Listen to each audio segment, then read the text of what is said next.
ஒருநாள் விஜயநகர சாம்ராஜ்யத்தின் மன்னர் கிருஷ்ணதேவராயர் சற்று வித்தியாசமான எண்ணத்தில் இருந்தார். அவர் அமைச்சரவை முழுக்க கூவி சொன்னார், இன்னும் ஒரு வாரத்துக்கு நான் யாருடனும் பேசமாட்டேன். யாரும் என்னிடம் எதுவும் பேச சொல்லாதீர்கள். இது என் சுயவிழிப்பை மேம்படுத்தும் சோதனை. அனைவரும் ஆச்சரியத்தில் இருந்தார்கள். ஆனாலும் மன்னரின் உத்தரவை யாரும் எதிர்க்க முடியவில்லை.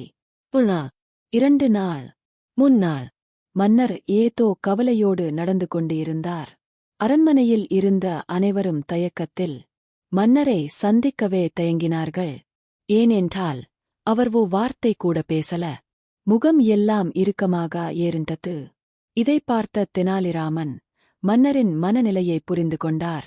அவர் யோசித்தார், அடடா, மன்னர் பேசாமல் இருப்பதாலே அரசவை தடைப்பட்ட மாதிரி இருக்கு. இவங்க திட்டத்தை முடிக்க ஒரு வழி தேவை. அடுத்த நாள் தெனாலிராமன் ஒரு பெரிய கட்டுடன் அரண்மனைக்கு வந்தார். அதிலிருந்தது ஒரு சிறிய மூட்டை போல. அவர் அதை மன்னரின் முன் வைத்து, எந்த வார்த்தையும் பேசாமலே தயவு செய்து என்று செய்கை செய்தார். மன்னர் சற்றே குழப்பமடைந்தார். ஆனால் எதுவும் சொல்லவில்லை. தெனாலிராமன் மெதுவாக மூட்டையை திறந்தார். அதிலிருந்து ஒரு நரி வெளியே வந்தது. நேராக மன்னரை நோக்கி ஓடியது. மன்னர் அதனை பார்த்ததும், ஏய், இது என்ன? இதை பிடிங்கோ என்று சொல்லிவிட்டார்.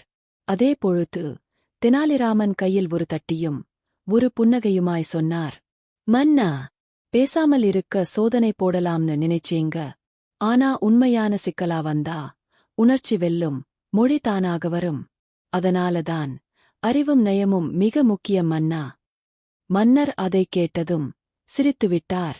அவர் பேசாமல் இருப்பதின் பயனையும் தெனாலிராமனின் நையாண்டிக்கும் ஒரு பாடமாகக் கொண்டார். நீதி.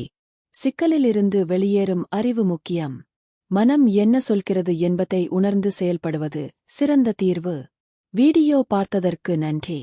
மறக்காமல் லைக் மற்றும் சப்ஸ்கிரைப் செய்யுங்கள்.